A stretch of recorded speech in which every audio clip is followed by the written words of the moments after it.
Alors, on va encore chanter.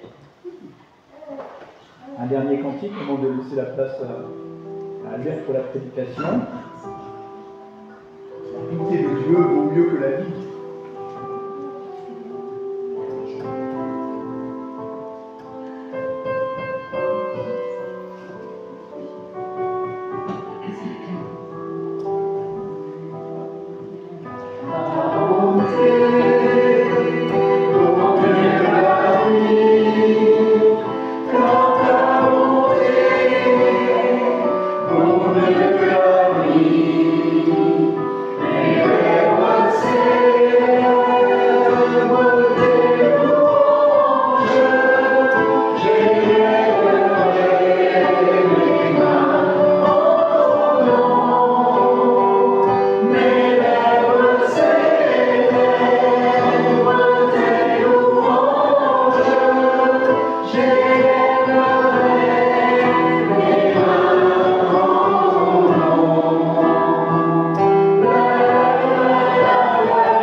Place à la prédication.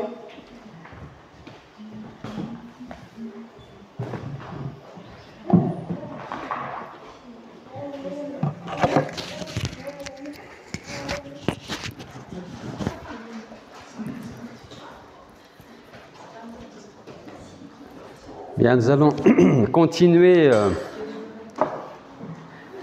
notre étude de l'épître de Paul aux Philippiens. Et ce matin, on va terminer le premier chapitre. Donc Philippiens chapitre 1. Et nous allons lire les versets 27 à 30.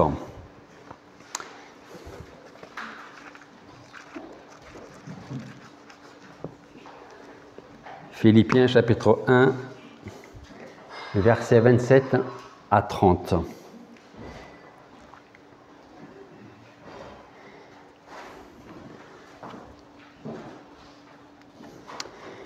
Et nous lisons dans ce passage, « Seulement conduisez-vous d'une manière digne de l'évangile du Christ, afin que soit que je vienne vous voir, soit que je reste absent. J'entends dire de vous que vous demeurez ferme dans un même esprit, combattant d'une même âme pour la foi de l'évangile, sans vous laisser aucunement intimider par les adversaires. C'est pour eux une preuve de perdition, mais pour vous de salut. Et cela de la part de Dieu, car il vous a été fait la grâce non seulement de croire en Christ, mais encore de souffrir pour lui, en soutenant le même combat que vous m'avez vu livrer et que, vous l'apprenez, je livre encore maintenant. » Prions. Père Céleste, nous voulons te remercier parce que tu nous permets de retourner au pied de ta parole pour cette nouvelle prédication sur l'épître de Paul aux Philippiens.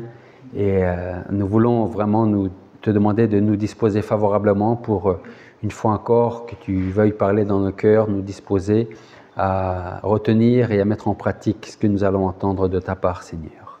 Merci de bénir chaque personne ici présente, d'être avec celles qui vont écouter la prédication par la suite, Seigneur, et de continuer d'œuvrer dans les cœurs. Et c'est en ton nom que nous te prions. Amen. Voilà, on va donc terminer le chapitre 1 de l'épître de Paul aux Philippiens, mais avant de revenir sur ces versets 27 à 30, je voudrais prendre quelque part en parallèle un verset que vous connaissez bien, qui est 1 Pierre chapitre 5 verset 8. Et nous allons lire ce passage, 1 Pierre chapitre 5 verset 8.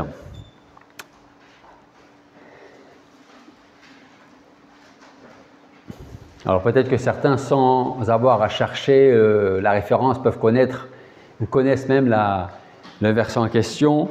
Ce verset de 1 Pierre 5,8 nous dit « Soyez sobres, veillez, votre adversaire le diable rôde comme un lion rugissant, cherchant qui dévorer. » Alors on pourrait se poser la question de savoir pourquoi est-ce qu'on a un parallèle ici avec ce passage en 1 Pierre chapitre 5 et notre passage clé en Philippiens chapitre 1. Eh bien, parce que je pense que s'il y a bien une autre personne que Pierre qui aurait pu dire la même chose, c'est justement Paul. Quand Paul nous dit « Conduisez-vous d'une manière digne de l'évangile de Christ ». Vous savez, même si on pense que c'est le cas ici, l'Église parfaite n'existe pas. Pas encore, ce sera là-haut, l'Église parfaite.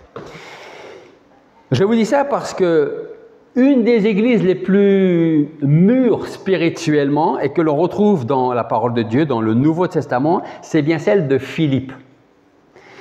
Pourtant, Paul leur dit « Conduisez-vous d'une manière digne de l'évangile de Christ ». Alors on pourrait se dire pourquoi est-ce que Paul exhorte les chrétiens de Philippe à se conduire d'une manière digne de l'évangile de Christ, sachant que c'est probablement, à mon avis, probablement la meilleure église de tout le Nouveau Testament. Donc Paul donne, est-ce que c'est un avertissement? Est-ce que c'est un encouragement? En fait, Paul sait très bien une chose, et ça c'est bon pour l'église de l'époque, c'est bon pour nous aujourd'hui. Paul savait très bien que même l'église la plus spirituelle, celle qui marche vraiment avec le Seigneur, peut, si elle ne fait pas attention, lentement mais sûrement sortir un peu du chemin de la vérité pour aller vers une certaine indifférence. Et quand on commence à rentrer dans l'indifférence, on risque de ne pas voir arriver, et pourtant elles seront là, les fausses doctrines, les faux enseignements. C'est d'ailleurs pour ça que, on le verra Dieu voulant plus tard, dans la même épître, mais au chapitre 3, verset 2, Paul il dit « Prenez garde aux chiens, prenez garde aux mauvais ouvriers, prenez garde aux faux circoncis. » Donc d'un côté, dans le premier chapitre, Paul est en train de faire l'éloge de l'Église, des chrétiens. À un moment, là, il dit « Par contre, conduisez-vous d'une manière digne de l'évangile de Christ. » C'est-à-dire, vous êtes en Christ, demeurez en Christ et suivez Christ. Parce que peut-être qu'un jour, il va arriver, justement, pour reprendre ces termes, des chiens, des mauvais ouvriers ou de faux circoncis. Alors, posons-nous quelques questions ce matin. Comment pouvons-nous prendre garde aux mauvais ouvriers? Première question.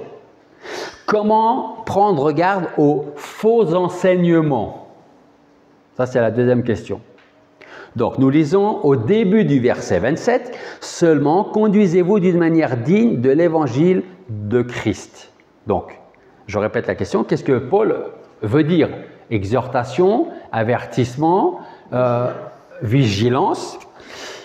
Et puis, c'est quoi avoir une conduite digne de l'évangile?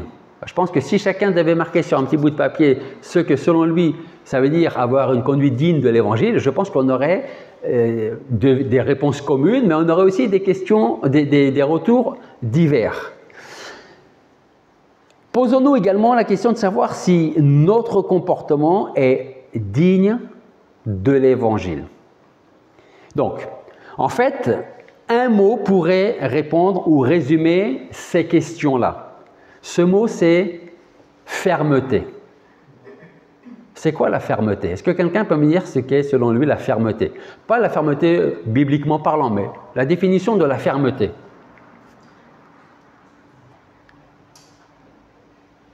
Être ferme, Sans discussion, ferme. Ok. Consistant. Consistant, c'est ça que tu as dit? Oui. Consistant. Dureté. Dureté. Dureté. Sévère. Qui ne bouge pas. Qui ne bouge pas. Ferme, c'est plus une qualité qu'un défaut. Être ferme, c'est plus une qualité qu'un défaut. Oui. Ok. Peut-être que à certains points, ce sera peut-être un défaut qu'une qualité. Mais on va prendre le côté qualité. Ok. Alors, c'est une qualité quand on le prend du point de vue spirituel. Ok. Donc, en fait, la fermeté est plus nécessaire que ce que l'on peut penser dans notre vie, dans notre marche avec le Seigneur, et ça pour plusieurs raisons.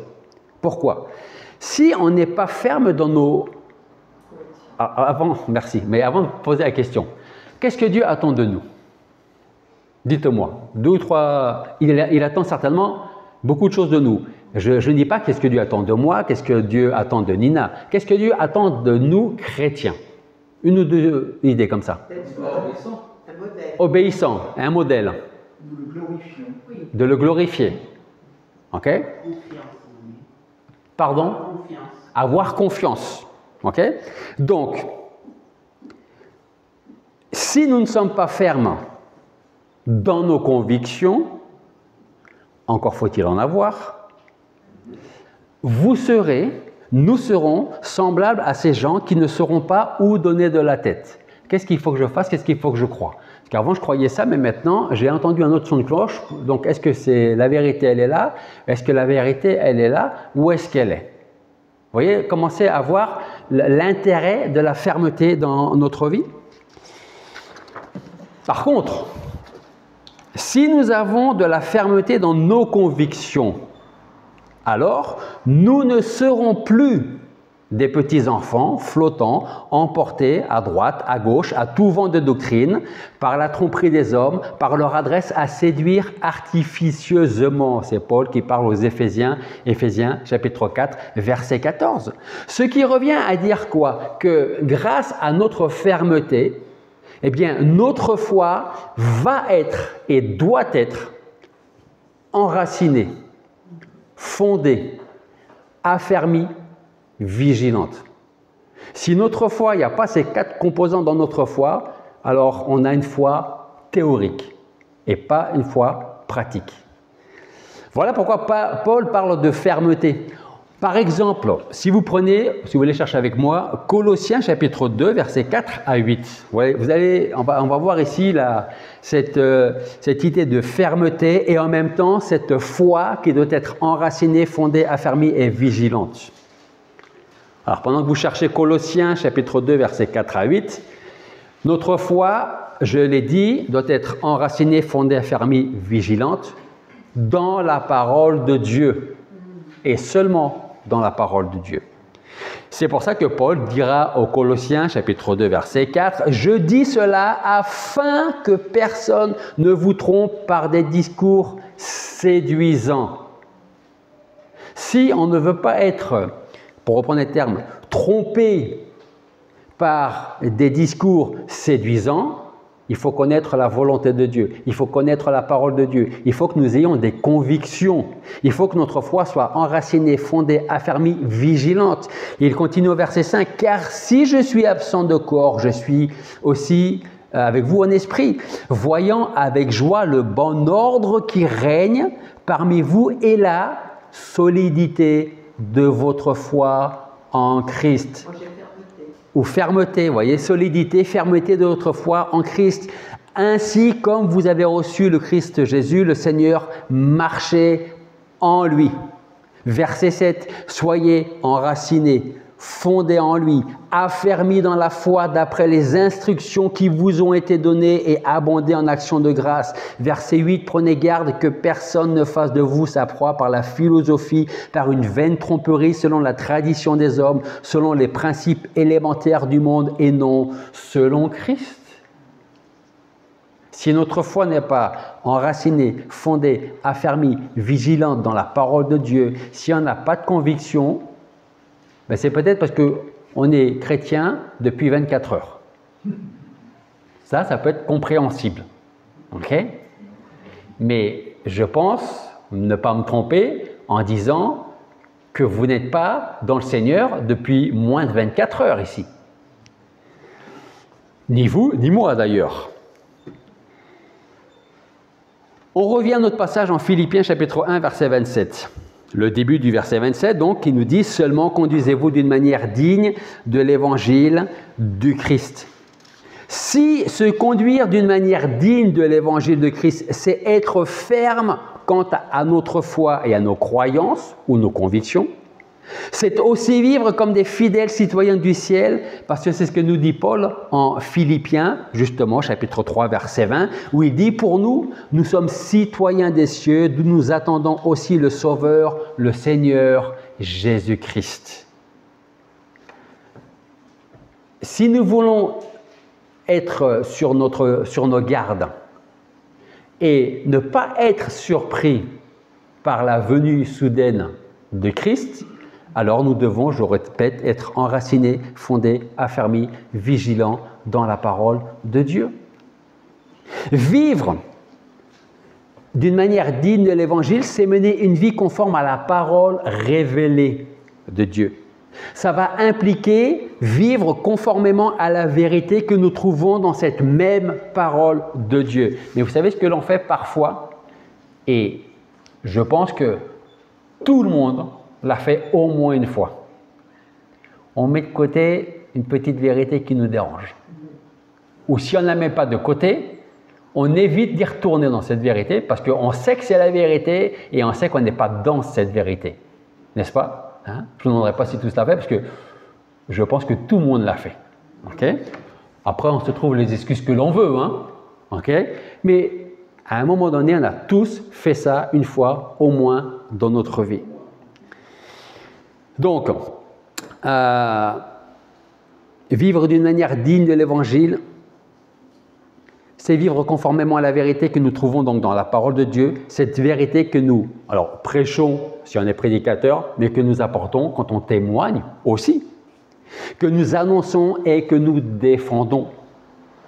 Maintenant, la fermeté n'a aucun sens si elle ne demeure pas. Et si je suis ferme aujourd'hui, mais que demain je ne le suis plus, quel est l'intérêt de la fermeté? Aucun intérêt. Il y a eu un intérêt hier.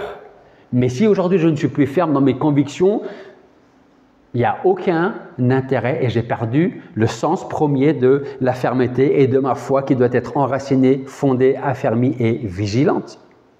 C'est ce qu'on lit d'ailleurs dans le verset 27, à la fin du verset 27. Donc, avant de lire la fin du verset 27, je disais que la fermeté n'a aucun sens si elle ne demeure pas. Et la fin du verset 7, Paul dit « Que j'entends de dire de vous que vous… » C'est quoi le prochain mot? Demeurez ferme. Que vous demeurez ferme dans un même esprit, combattant d'une même âme pour la foi de l'Évangile. Tenir ferme dans un même esprit, c'est rester aux côtés de Dieu et loin de Satan. Vous vous rappelez de ce passage en 1 Pierre, hein? Faites attention, soyez vigilants, veillez, parce qu'il y en a un qui, lui, veille plus que nous tous ici réunis. Donc, tenir ferme dans un même esprit, c'est rester aux côtés de Dieu, loin de Satan. Tenir ferme ou demeurer ferme, c'est rester du côté de la vérité et s'éloigner du mensonge. C'est se diriger vers la justice et s'éloigner du péché. Un autre passage, je vais vous le lire, ça ira plus vite, c'est 1 Corinthiens 16, 13, qui dit « Veillez, demeurez ferme dans la foi, soyez des hommes, fortifiez-vous. » Alors, ça ne s'adresse pas qu'aux hommes, hein, c'est les hommes avec un grand H aussi. Okay? Donc, veillez, demeurez ferme dans la foi, soyez des hommes, fortifiez-vous. Aujourd'hui, j'ai cette pensée qui me vient à l'esprit, c'est que il serait intéressant de savoir si on faisait un petit sondage sur 100 personnes et qu'on pose la question, et là la question se serait adressée aux hommes masculins, de sexe masculin, Parce qu'aujourd'hui, vous avez des hommes qui sont plus de sexe masculin. Donc, et on fasse un petit sondage. Pour vous, c'est quoi un homme? On aurait certainement des idées, des retours. Il y a 100 ans en arrière, si on posait la même question, je ne suis pas certain qu'on aurait les mêmes réponses aujourd'hui. Vous voyez ce que je veux dire? Donc, là, il dit, soyez des hommes, fortifiez-vous et marchez dans vos convictions. Marchez dans vos convictions, si elles sont bibliques, hein. Je tiens à préciser. Marchez dans la parole de Dieu. Ne faites pas en sorte de dévier de la parole de Dieu. Demeurer ferme engendrera également et obligatoirement un combat. Pour ceux qui étaient là pendant les études, on a parlé de l'armure que Dieu met à notre disposition et que nous devons mettre sur le dos. Okay? Donc, dans les versets de notre passage, verset 27, la fin du verset 27 et le verset 28 et le début du verset 29 nous dit donc, que j'entends de dire de vous que vous demeurez ferme dans un même esprit, combattant d'une même âme pour la foi de l'Évangile. Verset 28, sans vous laisser aucunement intimider par les adversaires, c'est pour eux une preuve de perdition, mais pour vous de salut. Verset 29, et cela de la part de Dieu. Une autre caractéristique de notre conduite digne de l'Évangile suppose que nous avons besoin de combattre d'une même âme. Pas d'une même arme, d'une même âme. En d'autres termes, Paul nous rappelle encore la nécessité d'être résolu.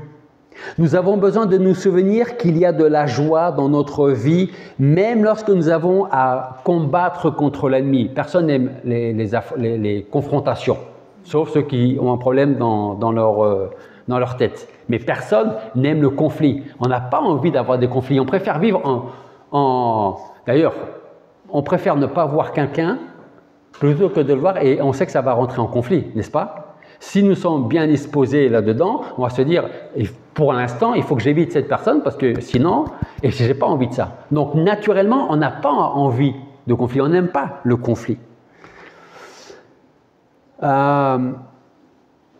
Mais quand on a besoin de se battre contre l'ennemi, de combattre l'ennemi, si nous vivons pour Christ et son évangile, alors nous allons faire ça ensemble, nous soutenir les uns les autres.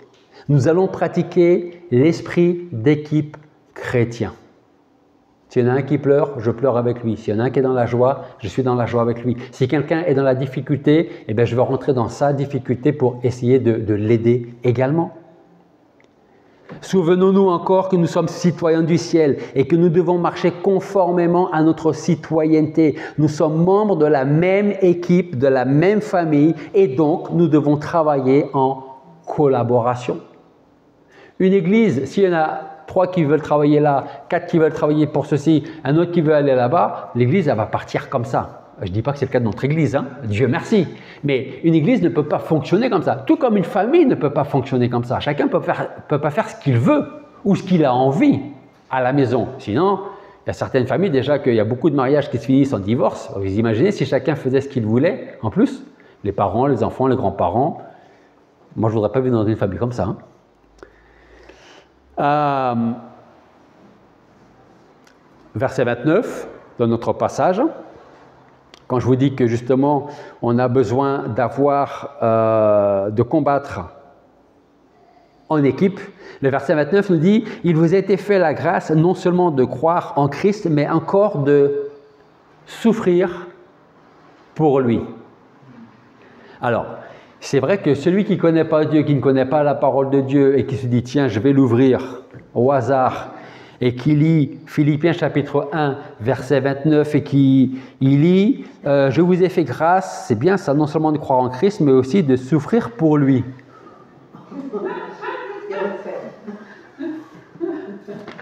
Tiens, je te rends ton bouquin, et vous êtes vraiment des demeurés, parce que vous croyez en un Dieu qui vous aime et vous devez souffrir pour lui. Vous êtes quand même bizarrement fait là-haut, hein? Ok? Là, je parle comme quelqu'un qui n'a rien lu d'autre et qui tombe sur ce verset-là. D'ailleurs, ça me fait penser, il y a très longtemps, on a fait une expo Bible à Pradine, l'ancienne église. Et quelqu'un qui avait jamais mis les pieds, en tout cas dans notre église, il y avait, pour ceux qui s'en souviennent, quand on l'a fait ici, il y avait une Bible sur microfilm qu'on pouvait voir avec un microscope. Et ça, je m'en souviendrai toujours. Et j'y pense maintenant en vous donnant cet exemple. Donc la personne, elle arrive, donc j'explique un petit peu toute l'expo. Elle va au microscope, et elle regarde. Et le premier mot qu'elle regarde, elle dit, c'était en anglais, « destroy ». Vous imaginez, je lui dis, regardez, là vous avez une micro-Bible. Ou alors c'était peut-être que le Nouveau Testament, je ne sais plus. Et elle regarde, en français, donc, destruction. Ça ne donne pas envie une première approche, n'est-ce pas? Il est vrai que donc celui qui se dit, mais attends, souffrir, est-ce que souffrir c'est une grâce? Parce que c'est ce qu'on lit dans le verset 29. Est-ce que le fait de souffrir c'est une grâce?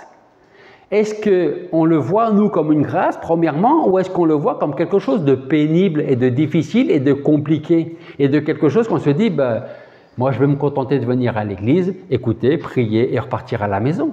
Je n'ai pas envie de souffrir. Pour le chrétien, est-ce que c'est une grâce? La réponse est oui.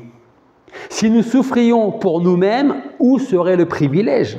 Par contre, souffrir avec Christ et pour Christ, c'est pour nous un grand honneur, un grand privilège, car lui-même a souffert pour nous auparavant. Traverser une épreuve spirituelle est un moyen de nous faire grandir en Christ. C'est Dieu qui nous donne la force dont nous avons besoin pour tenir ferme contre l'ennemi. De ce fait que notre Église soit ferme, qu'elle le reste, que nos vies personnelles soient conduites par l'Évangile que nous annonçons. Et comme le dit Paul, n'ayons pas peur de nos ennemis, à ceux qui s'opposent à nous à cause de notre évangile, parce qu'ils prouvent leur condamnation et en même temps, ils prouvent notre salut. Donc, est-ce que c'est une grâce de souffrir pour le Seigneur? Oui. Est-ce que c'est une grâce de souffrir que pour moi? Non. Alors, pour conclure, je voudrais vous laisser un autre passage. Marc nous a lu Romains chapitre 12 ce matin. Moi, je voudrais vous lire les 10 premiers versets de Romains chapitre 5. Regardez avec moi Romains chapitre 5.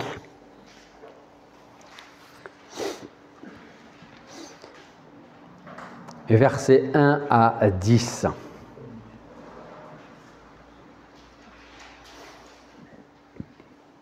Et voilà ce que Paul nous dit. Étant donc justifiés par la foi, nous avons la paix avec Dieu par notre Seigneur Jésus-Christ.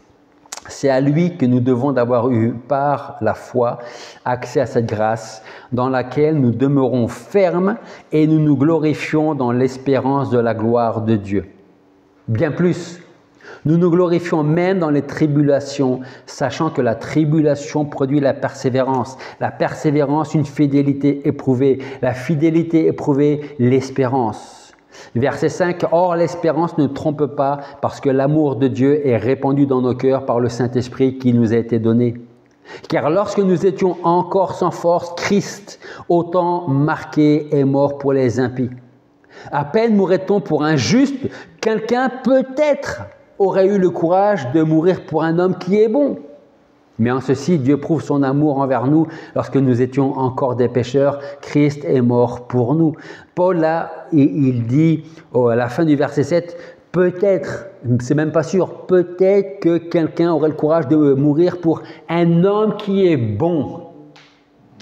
Le Seigneur est mort pour des hommes qui sont complètement haïssable. Verset 9. « À bien plus forte raison, maintenant que nous sommes justifiés par son sang, serons-nous sauvés par lui de la colère. Car si lorsque nous étions ennemis, nous avons été réconciliés avec Dieu par la mort de son Fils, à bien plus forte raison, étant réconciliés, serons-nous sauvés par sa vie. » Alors pour conclure, juste un dernier encouragement. Et à mon tour, je voudrais dire, conduisons-nous seulement d'une manière digne de l'évangile de Christ. Et lorsque le Seigneur reviendra nous chercher pour être avec lui, qu'il puisse dire à chacun d'entre nous ici, « Bon et fidèle serviteur, entre dans le repos éternel et fini les souffrances, fini les combats, fini les pleurs. On rentre à la maison. Prions.